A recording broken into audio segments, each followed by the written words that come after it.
Evolução, jogar muito. Dorival e Rafinha, eu acho que vocês viram uma partida diferente dessa que eu vi, viu? O Brasil, ele enfrenta o Uruguai na Fonte Nova, empata num jogo com muitos e muitos problemas e parece que regride a pequena evolução que teve na partida contra a Venezuela.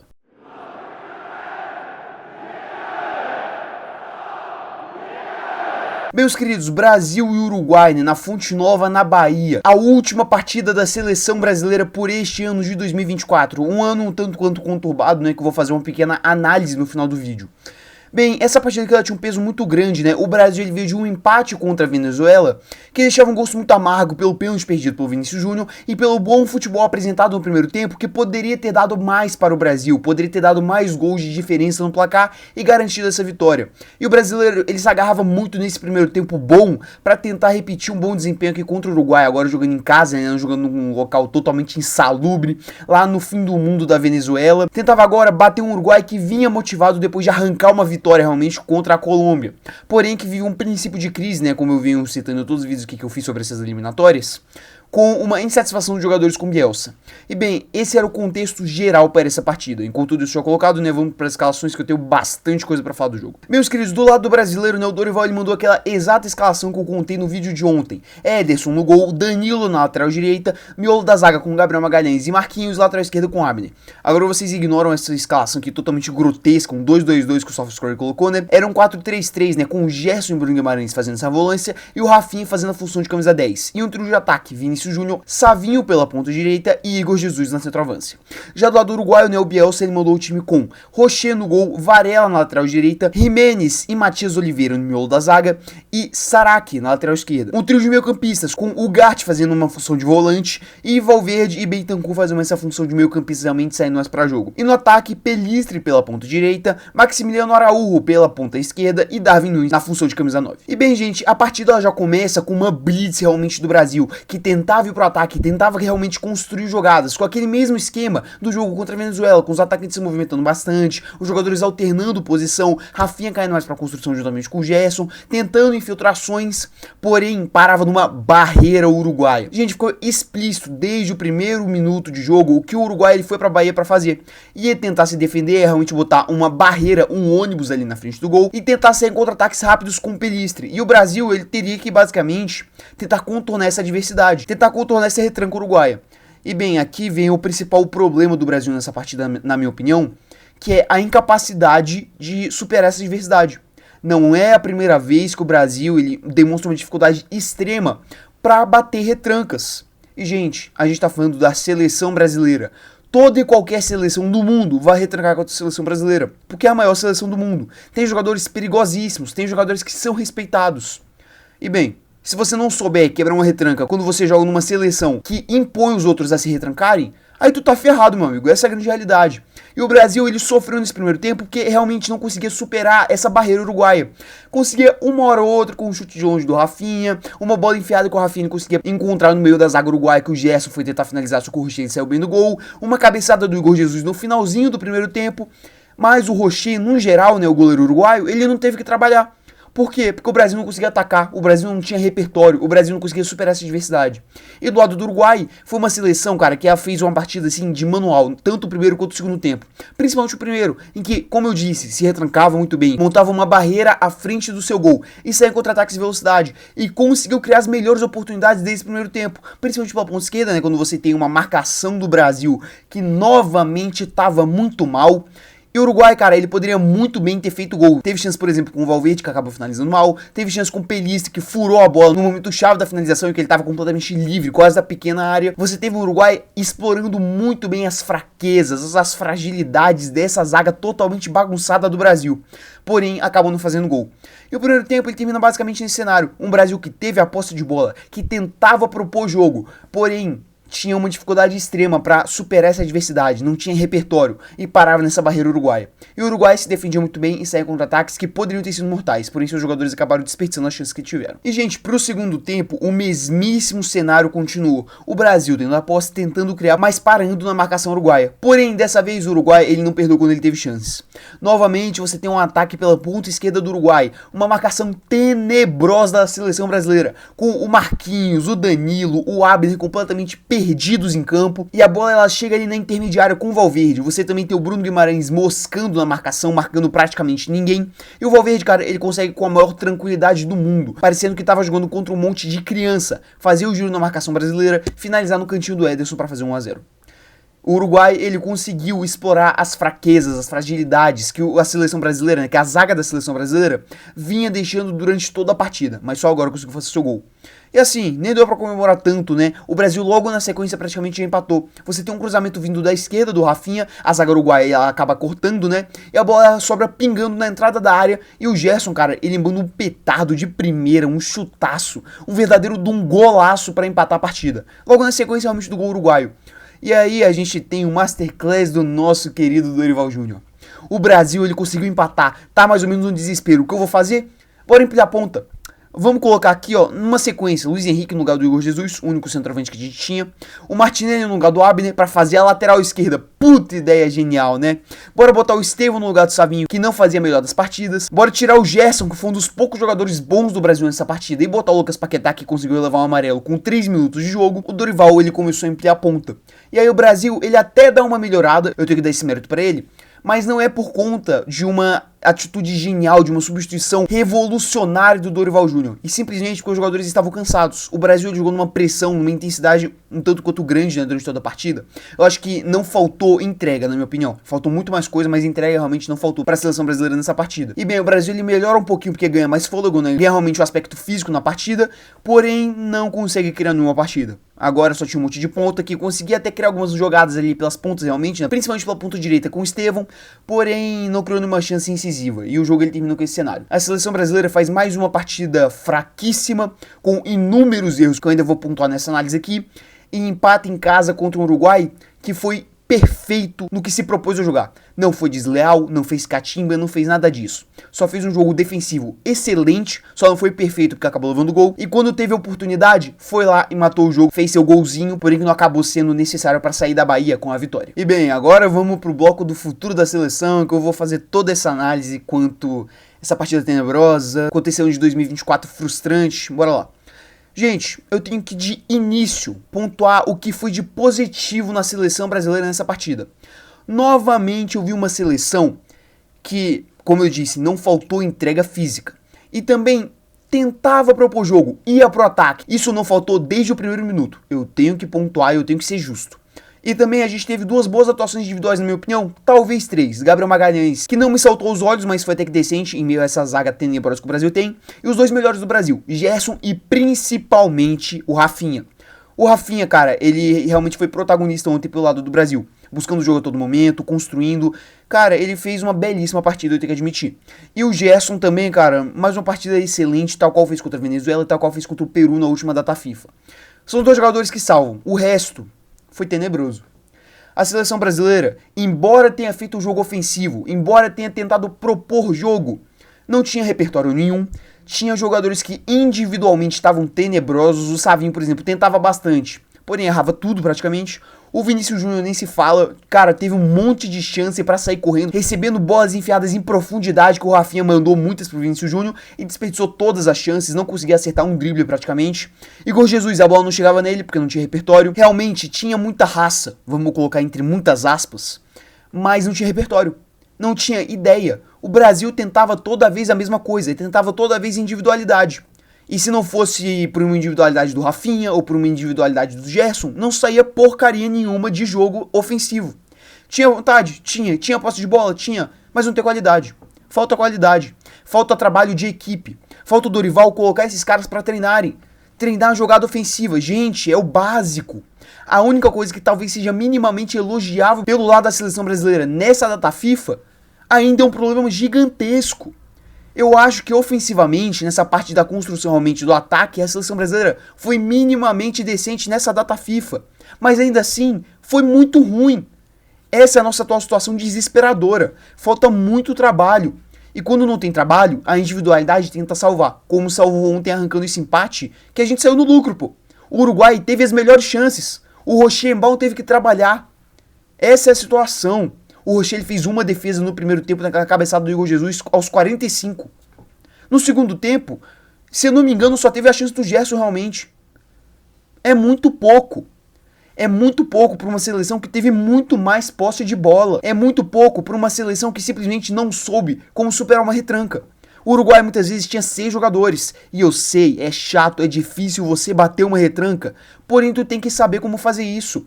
Você tá jogando na seleção brasileira. São 2, 3 seleções no mundo que não vão se retrancar contra você.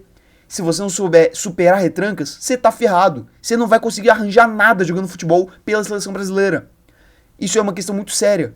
Porque, como eu disse, a única coisa positiva que a gente teve nessa data FIFA ainda é muito ruim. E eu tenho que falar da zaga. Gente, a marcação do Brasil ela é patética. Ela deixa espaço a todo momento, uma linha de zaga extremamente mal postada. É revoltante. Ontem o Uruguai ele conseguia trocar passes com uma certa tranquilidade que é inacreditável. O Uruguai ele teve as melhores chances do jogo e só não marcou por própria incompetência, como foi o caso do Pelistri e do Valverde que eu falei no primeiro tempo. Poderia ter saído da Fonte Nova com a vitória, e pelo que as equipes se propuseram a fazer no jogo, era até que o justo. O Uruguai, taticamente e estrategicamente, fez um jogo perfeito. E assim, também tem atuações individuais aqui. O Marquinhos. Gente, o Marquinhos não tem que ser titular da seleção brasileira. Não tá jogando bem. Não ajuda. O Thiago Silva, ele carregou muito da carreira do Marquinhos. O Marquinhos, ele se segurava muito nas costas do Thiago Silva. Isso é um fato. O Marquinhos, ele perde muito sem o Thiago Silva ao seu lado. O Gabriel Magalhães, como eu disse, é o único que se salva dessa linha de zaga. O Abner, partida fraquíssima. Partindo aqui pro meio campo para depois eu falar do Danilo. O Bruno Guimarães, ele não tem que ter essa vaga cativa que ele tem. Outra partida fraquíssima. Não ajuda na construção, não ajuda na marcação, não ajuda em nada. E quem tá mofando no banco? O Andrés Pereira. Quem tá mofando no banco? O André. Quem tá mofando sem nem ser convocado? O Casimiro, que pelo pior que esteja jogando, é 1 milhão de vezes melhor que o Bruno Guimarães. E agora eu tenho que falar do Danilo. Gente, o Danilo, ele é um problema central da seleção brasileira. É problema na hora da marcação, porque ele é um zagueiro que não sabe mais se portar como lateral. E pouquíssima ajuda da seleção na marcação. E ofensivo. Eu cansei de ver no jogo de ontem o Savinho sozinho na ponta direita, tentando driblar 3 jogadores porque ele tava sozinho. E por que ele tá sozinho? Porque não tem um lateral para apoiar. E ontem eu vi algo que é mais revoltante ainda. Em certos momentos o Danilo ele subia. E por que quando você tem um Wanderson na lateral, você não manda o Wanderson subir, Dorival? Qual a porra da lógica? Você manda um zagueiro subir entre algumas aspas também, porque pouquíssimas vezes ele sobe. Assim como não faz sentido o Bruno Guimarães ser titular da seleção brasileira, não faz o Danilo, que fica usando essa carta da capitania. Ah, eu tô aqui pra levar porrada. Vocês podem me mandar porrada, por isso que eu sou convocado pra seleção brasileira. O Danilo ele tem vaga cativa pra levar porrada? Isso é inacreditável, gente. Essa carta que ele usa toda santa vez, quando ele é criticado pelo desempenho abaixo dele ser o capitão, não cola mais. É até como capitão, ele é um capitão extremamente questionável. Tá na cara, pelo amor de Deus, tem que começar a mudar. É o que eu falei no vídeo de ontem, é o que eu já tô cansado de falar em todos os vídeos que eu faço aqui sobre seleção brasileira. Tem que arriscar, tem que mudar. E pra fechar essa questão do desempenho também, eu tenho que falar do Dorival. Gente, o Dorival, ele é um técnico desesperado. Ele é um técnico que ele tá afoito no cargo de técnico da seleção brasileira. Ele está empilhando pontas toda vez que ele tá perdendo. Ontem ele colocou Luiz Henrique, Martinelli, Estevão no desespero. O Brasil novamente terminou a partida com 5 pontas. Ele pegou o único jogador que estava contribuindo ofensivamente toda hora, que era o Rafinha, e botou ele para terminar o jogo de lateral esquerdo, alternando com o Martinelli. Não faz sentido. Não faz sentido você tirar o Igor Jesus, o seu único centroavante convocado, para botar o Luiz Henrique e empurrar o Luiz Henrique para a ponta. Qual a lógica? É desespero. Um bom técnico, um técnico do cacife da seleção brasileira não pode se desesperar dessa forma. Não pode ver que não tá saindo gol e ficar completamente afobado e encher o time de ponta. Não pode também só convocar ponta. Não pode convocar um mísero centroavante. Gente, o Brasil não tinha alternativa para esse ataque. Pior que o desespero do Dorival em empilhar ponta é a convocação dele, que só tem ponta também. É revoltante. E aí agora eu tenho que partir para as declarações do fim do jogo. O Rafinha vir em rede nacional falar, vocês que me perdoem, mas a gente jogou pra caramba, censurando, né, o palavrão, é inacreditável. É me chamar de louco. É falar que aquelas 2 horas que eu passei em frente à TV vendo esse jogo ruim, patético da seleção brasileira, fazendo análise para depois postar aqui no canal, é pegar tudo isso aqui e jogar pro lixo. Me chamar de louco. A seleção brasileira não jogou bem, gente. Tem alguns mínimos respiros, tem algumas mínimas coisas que podem ser positivas, tem, mas não jogou bem. Eu quero acreditar que o Rafinha, ele deu essa declaração considerando muito o jogo dele, porque ele sim jogou pra caramba. Ele, o Gerson, o Gabriel Magalhães, esses sim foram muito bem, porém a seleção não foi. A seleção não demonstrou evolução. Essa maldita evolução que venderam depois do jogo contra a Venezuela, eu também compactuei aqui, porque eu vi uma mínima evolução, e venderam ontem, após essa partida tenebrosa contra o Uruguai, não existe, e talvez tenha até regresso. Eu arriscaria isso, cara. São declarações que são sem pé nem cabeça. São declarações que começam a custar o cargo de treinador da seleção brasileira pro lado do Dorival. O início do fim de um trabalho é quando você começa a ver entrevistas coletivas que não refletem o que aconteceu em campo. E é o que tá acontecendo. São jogadores defendendo o indefensável. É o Dorival vir depois da partida na entrevista coletiva e falar que o Bielsa puxou ele pro lado e falou: nossa, a seleção brasileira jogou muito bem hoje. Eu duvido que isso tenha acontecido, eu boto minha mão no fogo. O Bielsa não é louco. Gente, é uma falta de conexão com a realidade inacreditável. E que tá levando a seleção brasileira para esse fundo do poço que ela tá chegando. Com um presidente incompetente que coloca o ingresso a R$600. Vocês viram o início da partida, quando tava tocando os hinos? Você tinha um anel da Fonte Nova vazio, completamente azul. Por quê? Porque ninguém vai comprar o ingresso. Quem vai pagar 600, 700, 800 reais pra assistir essa seleção brasileira? É uma falta de conexão bizarra. A gente não tá pagando pra ver Ronaldinho Gaúcho, pra ver Ronaldo Fenômeno, pra ver Rivaldo, pra ver Neymar. Não, a gente tá pagando pra ver isso.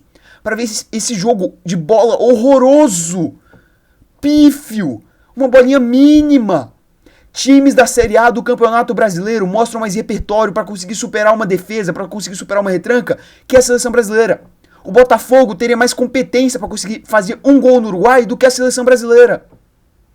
Mas não, tá tudo bem. A gente tá no processo da evolução. Vamos confiar no trabalho do Dorival Júnior, gente. Não é como se a gente já tivesse jogado um ano fora com o Diniz. Não é como se esse ano de 2024 tivesse sido terrível. Começou muito bem, com 2 vitórias em amistosos contra a Inglaterra e contra a Espanha. Aí corta para uma Copa América horrorosa, patética, que o Brasil não jogou rigorosamente nada. Saiu com uma vitória contra o Paraguai. Pelo amor de Deus. E depois vem datas FIFAs irrisórias. Bateu em 2 seleções mortas, que eram Chile e Peru, e começaram a falar que tava tudo bem. Começaram a falar que ia andar. E aí quando vem a realidade, quando vem 2 seleções minimamente mais competentes, que eram Venezuela e principalmente o Uruguai, e a gente não consegue vencer. O Brasil, ele jogou fora 4 pontos. Eu fiz a previsão aqui. Se o Brasil ele terminar esta data FIFA com 4 pontos, uma vitória contra o Uruguai ou uma vitória contra a Venezuela e um empate, estará bom, porque enfrentará 2 seleções mais complicadas. Enfrentará 2 seleções melhores que Chile e Peru. E o que aconteceu? A gente terminou com 2. É uma data FIFA ruim. É um ano de 2024 ruim. É mais um ano que, na minha opinião, está praticamente jogado no lixo. O que o Brasil apresentou de repertório positivo para esse ano? Só essa mínima qualidade, essa mínima vontade, essa mínima raça na hora de ir pro ataque. Porque fora isso, o que a gente tem? A gente tem uma zaga tenebrosa, a gente tem uma indefinição no goleiro, a gente tem um técnico que provavelmente não vai chegar na data FIFA de março. A gente provavelmente vai ter que começar 2025, um ano e meio antes da Copa, do zero. Trazendo, sei lá, um Renato Gaúcho, trazendo um europeu médio. Se Deus quiser o Jorge Jesus, não sei. O Dorival, na minha humilde opinião, não vai chegar. Ele não vai chegar em março de 2025, gente. Porque a gente tem um presidente incompetente, a gente tem um presidente sem impulso, a gente tem um presidente que vende mentiras, que vendeu que traria o Ancelotti. E a gente acordou com o Fernando Diniz e depois Dorival. E quando as críticas, quando tudo estiver apontando pro Edinaldo Rodrigues, o que ele vai fazer? Opa, Dorival, então você queria trabalhar, né? Não vai dar pra trabalhar, meu amigão. Você vai embora. Eu tô com muita pressão nas minhas humildes costas de presidente. E como eu sou um incompetente gigantesco pra estar nesse cargo, eu só vou mandar embora o treinador. Ao invés de eu fazer uma decisão, ao invés de eu fazer uma escolha boa em 2024, depois de jogar no lixo o ano de 2023, eu te trouxe aqui, mas quer saber? Não deu certo. Realmente você comprovou o atraso que os técnicos brasileiros eles estão apresentando. Ao invés de eu ser competente, e quando o Tite, ele assumiu, ele admitiu em uma entrevista coletiva, 6 meses antes da Copa, que não continuaria, independente do resultado da Copa de 2022, e eu ir atrás de um profissional para ser o técnico da seleção brasileira, Não, eu empurrei com a barriga. Eu botei Ramon Menezes no comando técnico da seleção brasileira. E depois botei o Fernando Diniz fazendo meio período na seleção e meio período no Fluminense. Realmente, são status de um ser humano muito competente, né? De um ser humano que realmente tem cacife para ser presidente da Confederação Brasileira de Futebol. Da maior confederação de futebol do mundo. E só lembrar mais um pequeno detalhe para você, meu caro telespectador. Sabe esse cara? Esse mesmo, que propôs aquele calendário absurdo de 2025...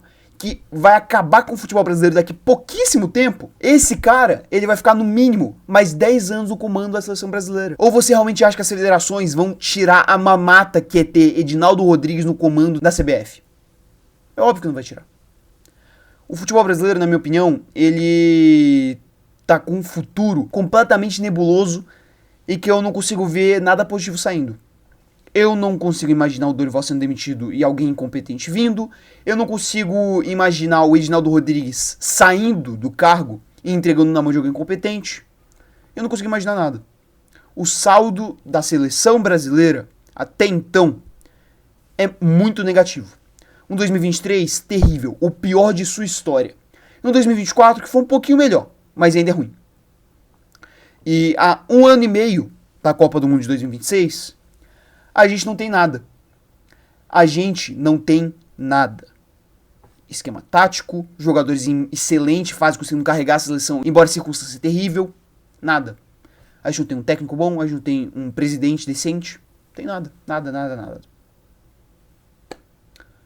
Que milagre vai acontecer pro Hexa vir? Eu acho que se o Brasil chegar nas quartas de final, assim como chegou com o Tite nas 2 Copas que ele teve no comando, vai ser um lucro gigantesco. Porque em meio a toda essa bagunça, eu não vejo nada positivo acontecendo. Então, mas é isso. Se você puder deixar o seu like, a sua inscrição e ativar o sininho para receber mais vídeos aqui do canal, eu agradeceria bastante. Mas é isso. Até o vídeo de amanhã.